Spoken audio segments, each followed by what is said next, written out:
പഞ്ചദശി 11-ാം അധ്യായം ബ്രഹ്മാനന്ദത്തിൽ Yogananda പ്രകരണം audio book തുടരുന്നു. മനോനിഗ്രഹ പ്രക്രിയ.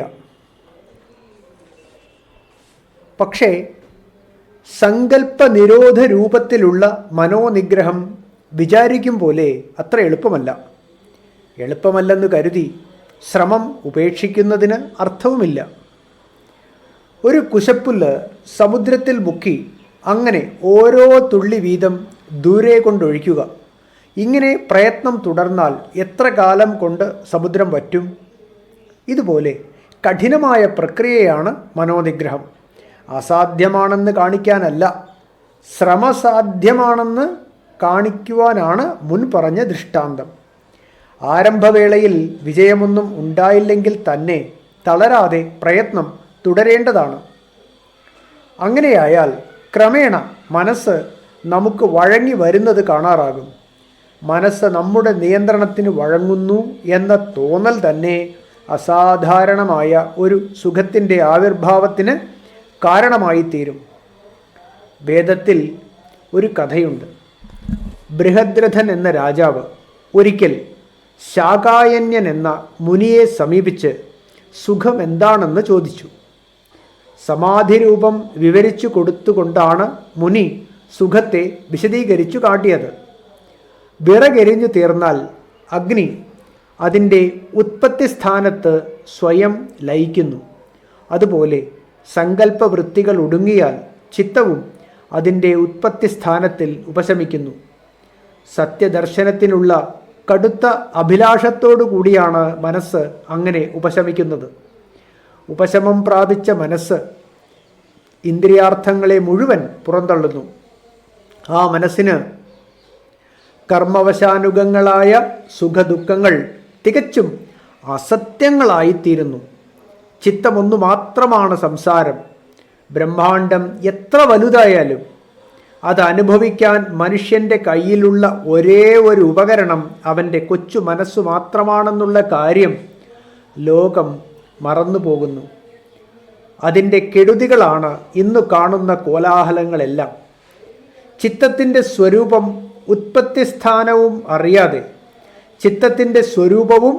ഉത്പത്തിസ്ഥാനവും അറിയാതെ ജീവിതത്തെ ഒരിക്കലും വിജയത്തിലെത്തിക്കാൻ കഴിയുന്നതല്ല. അതുകൊണ്ട് എന്തു ക്ലേശം സഹിച്ചും ചിത്തത്തെ നിരന്തരം ശോധന ചെയ്തറിയേണ്ടതാണ്. ചിത്തമെങ്ങനെയോ ജീവിതം അങ്ങനെ. അഴിവില്ലാത്ത ഒരു മഹാജീവിത രഹസ്യമാണ് ഇത്. ഇഹത്തിലും പരത്തിലും ഇന്നും ഇനിമേലും ജീവിതമുണ്ടെങ്കിൽ അതിൻ്റെ സ്വരൂപം നിർണയിക്കാനുള്ള ഘടകം ചിത്തം തന്നെ ആയിരിക്കും. ചിത്തപ്രസാദം എല്ലാ ശുഭാശുഭ കർമ്മങ്ങളെയും ഹനിക്കുന്നു. നിരപേക്ഷമായ ചിത്തപ്രസാദം നേടിയവൻ ആത്മസത്തയിൽ അലിഞ്ഞു ചേർന്ന് അക്ഷയമായ സുഖം അനുഭവിക്കുന്നു. കാമക്രോധാദി ആസുരീ സമ്പത്തുകൾ ഉപേക്ഷിച്ച് ദയാദാക്ഷിണ്യാദി ദൈവീ സമ്പത്തുകൾ സ്വീകരിച്ച് ഈശ്വരങ്കൽ ഉറയ്ക്കുന്ന ചിത്തം സ്വതേ പ്രസാദപൂർണമായി തീരുന്നു. ജന്തുവിൻ്റെ ചിത്തം ഇന്ന് എത്രമാത്രം ആസക്തിയോടുകൂടി ബാഹ്യവിഷയത്തിൽ പറ്റി നിൽക്കുന്നുവോ അത്രയും ആസക്തിയോടുകൂടി അത് ബ്രഹ്മോന്മുഖമായി തീരുകയാണെങ്കിൽ ആർക്കാണ് സകല ബന്ധങ്ങളിൽ നിന്നും ആ നിമിഷം മോചനം ലഭിക്കാത്തത്? ഒരിക്കൽ കൂടി വായിക്കാം. ജന്തുവിൻ്റെ ചിത്തം ഇന്ന് എത്രമാത്രം ആസക്തിയോടുകൂടി ബാഹ്യവിഷയത്തിൽ പറ്റി നിൽക്കുന്നുവോ അത്രയും ആസക്തിയോടുകൂടി അത് ബ്രഹ്മോന്മുഖമായി തീരുകയാണെങ്കിൽ ആർക്കാണ് സകല ബന്ധങ്ങളിൽ നിന്നും ആ നിമിഷം മോചനം ലഭിക്കാത്തത്? മനോരൂപം. മനസ്സിന് രണ്ട് രൂപങ്ങളുണ്ട്, ശുദ്ധമെന്നും അശുദ്ധമെന്നും. കാമസ്പർശമുള്ളത് അശുദ്ധം, കാമസ്പർശമില്ലാത്തത് ശുദ്ധം.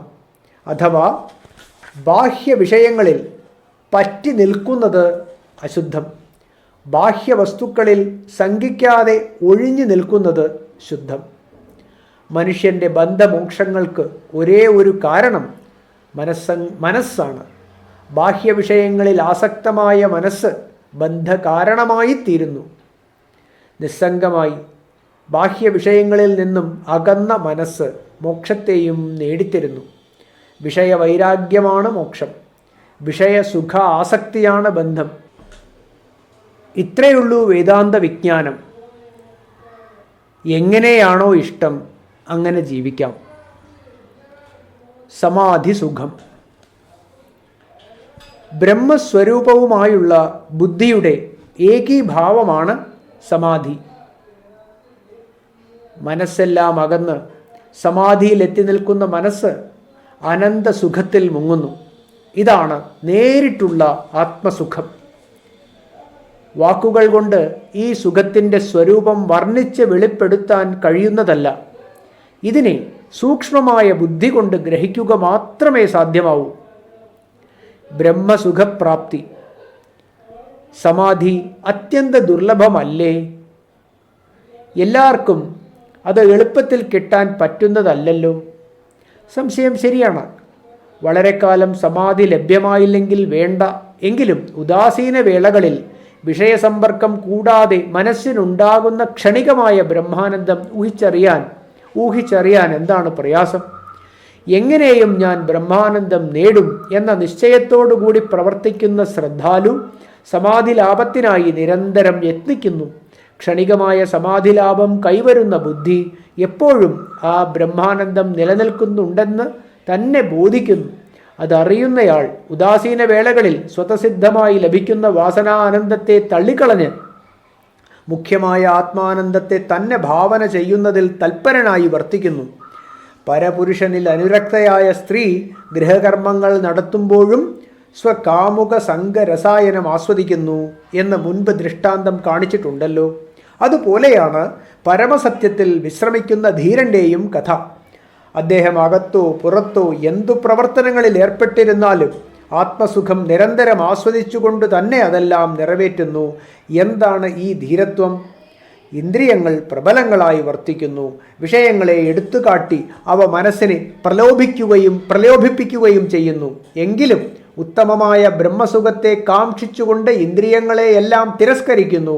ബ്രഹ്മചിന്തയിലേക്കു തന്നെ മനസ്സിനെ തിരിച്ചുവിടുകയും ചെയ്യുന്നു. ഇതാണ് ധീരത്വം. മനസ്സിൻ്റെ വിശ്രമം എന്താണ്? ഭാരം വഹിക്കുന്ന ഒരുവൻ ഭാരം ഇറക്കി വെച്ച് വിശ്രമിക്കുന്നത് കണ്ടിട്ടില്ലേ? മനസ്സിൻ്റെ ഭാരമാണ് സംസാര പ്രവർത്തനം.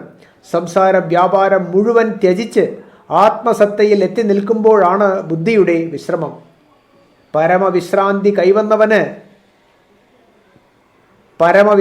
കൈവന്നവന് ദശാഭേദങ്ങളില്ല. ഉദാസീന വേളയും ലൗകിക സുഖ ദുഃഖ ദശകളും അദ്ദേഹത്തിന് ഒന്നുപോലെ തന്നെ. എപ്പോഴും അദ്ദേഹം ആത്മാനന്ദത്തിലും ആത്മശാന്തിയിലും മാത്രം തത്പരനാണ്. ഈ ഘട്ടത്തിൽ വിഷയസുഖങ്ങൾ അനായാസേന ലഭ്യമായാലും മനസ്സ് എന്തുകൊണ്ടാണ് കാക്ഷിക്കാത്തത്? പറയാം. അഗ്നിപ്രവേശം ചെയ്യാൻ കാത്തു നിൽക്കുന്ന ഒരാൾ അലങ്കാരങ്ങൾ അണിഞ്ഞ് ശൃംഗാരചേഷ്ടകൾ കാണിക്കാറില്ലല്ലോ. അതുപോലെ അഹങ്കാരക്ഷയം കാത്തു നിൽക്കുന്ന വിരക്തൻ വിഷയസുഖത്തെ പിന്തുടരാൻ ബുദ്ധിയെ അനുവദിക്കുന്നില്ല. ആത്മാനന്ദത്തിന് തടസ്സമാകാത്ത ലോകസുഖങ്ങളിലും ആത്മാനന്ദത്തിലുമായി അയാളുടെ ബുദ്ധി മാറി മാറി ചലിച്ചുകൊണ്ടിരിക്കുന്നു. ആത്മാനന്ദത്തിന് തടസ്സമാകാത്ത ലോകസുഖങ്ങളിലും ആത്മാനന്ദത്തിലുമായി അയാളുടെ ബുദ്ധി മാറി മാറി ചലിച്ചുകൊണ്ടിരിക്കുന്നു. കാക്കയുടെ കണ്ണെന്ന പോലെ കാക്കയ്ക്ക് അക്ഷിഗോളം ഒന്നേയുള്ളൂ. അത് അക്ഷിദ്വാരങ്ങളിൽ മാറി മാറി ചലിച്ചുകൊണ്ടിരിക്കുന്നു. അതുപോലെ തത്വജ്ഞാനിയുടെ ബുദ്ധിയും ലോകസുഖത്തിലും ആത്മസുഖത്തിലും മാറി മാറി ചലിക്കുന്നു. ബ്രഹ്മാനന്ദവും വിഷയാനന്ദവും അനുഭവിക്കുന്ന തത്വജ്ഞാനിയെ ഒരു ദ്വിഭാഷാ പണ്ഡിതനെ പോലെ അറിയേണ്ടതാണ്. മാറി മാറി രണ്ടിലേതു ഭാഷയും കൈകാര്യം ചെയ്യാനും അദ്ദേഹത്തിന് കഴിയും. അതുപോലെ വൈദിക ലൗകിക ആനന്ദങ്ങൾ രണ്ടും തത്വജ്ഞാനിക്ക് യഥോചിതം അനുഭവിക്കാം. രണ്ട് ആനന്ദങ്ങളുടെയും സ്വരൂപവും സ്വഭാവവും അറിയാവുന്നതുകൊണ്ട് ദുഃഖം വരുമ്പോൾ ഉദ്വേഗം ഉണ്ടാവുന്നില്ല. പണ്ടേ പോലെ അവശനാകുന്നില്ല. ഗംഗയിൽ ശരീരം പകുതി മുങ്ങി നിൽക്കുന്ന പുരുഷനെ ശീതോഷ്ണങ്ങൾ വിശേഷിപ്പിച്ച് ദുഃഖിക്കാത്തതുപോലെ ഇങ്ങനെ ജാഗ്രത അവസ്ഥയിലും തത്വജ്ഞാനിക്ക് സദാ ബ്രഹ്മസുഖം പ്രകാശിക്കുന്നു. ജാഗ്രദ്വാസനയാണല്ലോ സ്വപ്ന കാരണം. ജാഗ്രത് വാസനയാണല്ലോ സ്വപ്ന കാരണം. അതുകൊണ്ട് സ്വപ്നത്തിലും ബ്രഹ്മസുഖം പ്രകാശിക്കുന്നു. അവിദ്യാവാസനകൾ അവശേഷിക്കുന്നു എന്ന് വന്നാൽ സ്വപ്നത്തിൽ സദ്വാസനാജന്യങ്ങളായ സുഖദുഃഖങ്ങളും അനുഭവിച്ചുവെന്നു വരാം. വാസനകൾ എത്ര കൊണ്ടൊടുങ്ങുമോ അത്ര കണ്ട് ജാഗ്രത്തിലും സ്വപ്നത്തിലുമൊക്കെ ബ്രഹ്മാനന്ദ അനുഭൂതി ഉത്കടമായിത്തീരും. ബ്രഹ്മാനന്ദ പ്രതിപാദകമായ പ്രത്യേക ഗ്രന്ഥഭാഗത്തിൽ 1-ാം അധ്യായമാണ് കഴിഞ്ഞത്. ബ്രഹ്മാനന്ദ പ്രകാശകമായ യോഗി പ്രത്യക്ഷമാണ് നാം ഈ അധ്യായത്തിൽ വിവരിച്ചത്. ഓം ശാന്തി ശാന്തി ശാന്തി. 11-ാം അധ്യായം സമാപ്തം.